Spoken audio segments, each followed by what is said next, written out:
Ya Habibi ya Muhammad. Datangnya dari Hasim di Pemalang. Ustaz, pertanyaannya adalah, Ana mau tanya Ustaz, bagaimana cara kepemimpinan Rasul Shallallahu Alaihi Wasallam di masa beliau dan bagaimana cara meneladininya di masa sekarang? Allahumma salli wa sallim alaihi wa ala alihi. Nabi Sallallahu Alaihi Wasallam beliau tauladan, ya. Laqad kana lakum fi Rasulillahi uswatun hasanah. Telah ada pada diri Nabi untuk kamu wahai umat uswah, tauladan hasanah yang baik, yang indah. Oleh karena itu semua perilaku Nabi dimanapun, dengan siapapun, dalam keadaan apapun, uswah, tauladan bagi kita. Untuk hubungan dengan keluarga, Nabi adalah uswah, contoh tauladan yang indah. Hubungan seorang suami dengan ayah, hubungan ayah dengan anak, Nabi adalah uswah.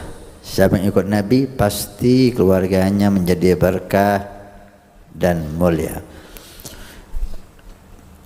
Tentang hubungan dengan sahabat, dengan teman, Nabi adalah uswah. Begitu indahnya antara beliau dengan para sahabatnya. Dan juga tentang kepemimpinan, Nabi adalah uswah, tauladan yang indah.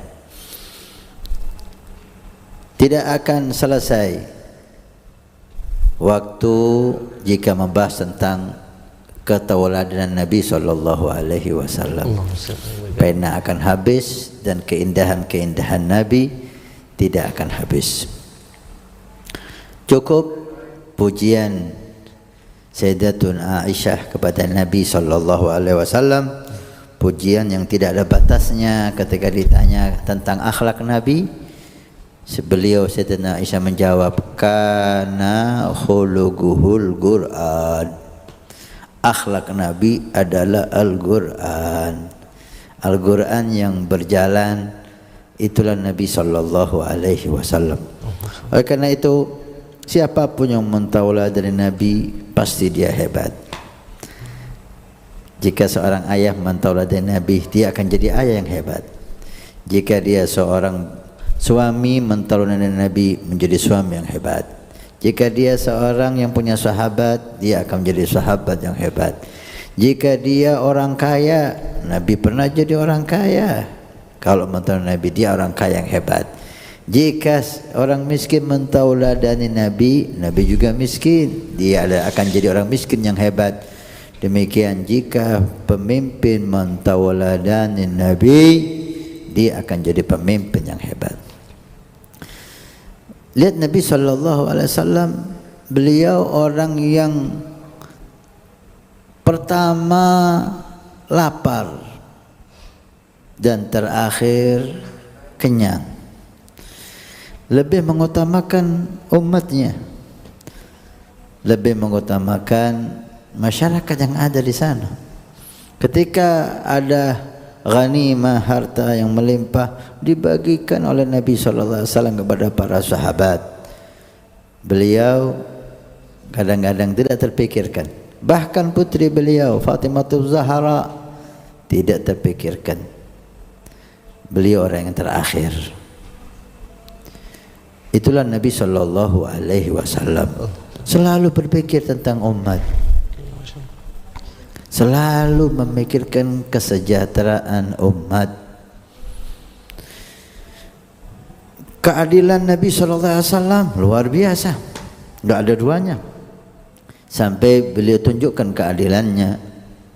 Lau kanat Fatimah binti Muhammad sarakat laqata'tu yadaha.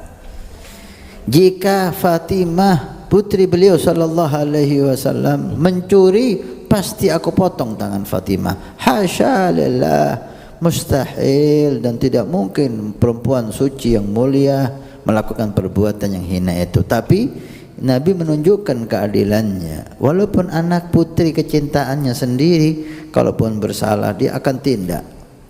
Pemimpin yang mentaladani Nabi, keadilannya akan jadi pemimpin yang luar biasa. Beliau memberikan harta melimpah kepada sahabat Nabi sallallahu alaihi wasallam, sehingga hampir semua mendapatkan bagian daripada keindahan kedermawanan Nabi sallallahu alaihi wasallam. Ajwadu min ar-rihil mursalah, lebih dermawan daripada angin yang menghembus keras. Semuanya mendapat bagian Nabi sallallahu alaihi wasallam. Maka pejabat yang mentolong Nabi, dermawan kepada masyarakat, akan menjadi pejabat yang dicintai masyarakat. Wahakada, demikian seterusnya. Beliau seorang pemimpin yang tiada duanya di dunia ini. Maka itu Sayyidina Abu Bakar menjadi mulia karena mentaladani Nabi Muhammad. Sayyidina Umar menjadi mulia karena mentaladani Nabi Muhammad. Demikian juga sahabat Utsman dan Imam Ali bin Abi Thalib menjadi mulia karena mentaladani Nabi sallallahu alaihi wasallam. Mudah-mudahan kita, saya dan Anda dan semua pejabat kita bisa mentaladani Nabi sallallahu alaihi wasallam, sehingga dipastikan akan menjadi baldatun thayyibatun wa rabbun ghafur.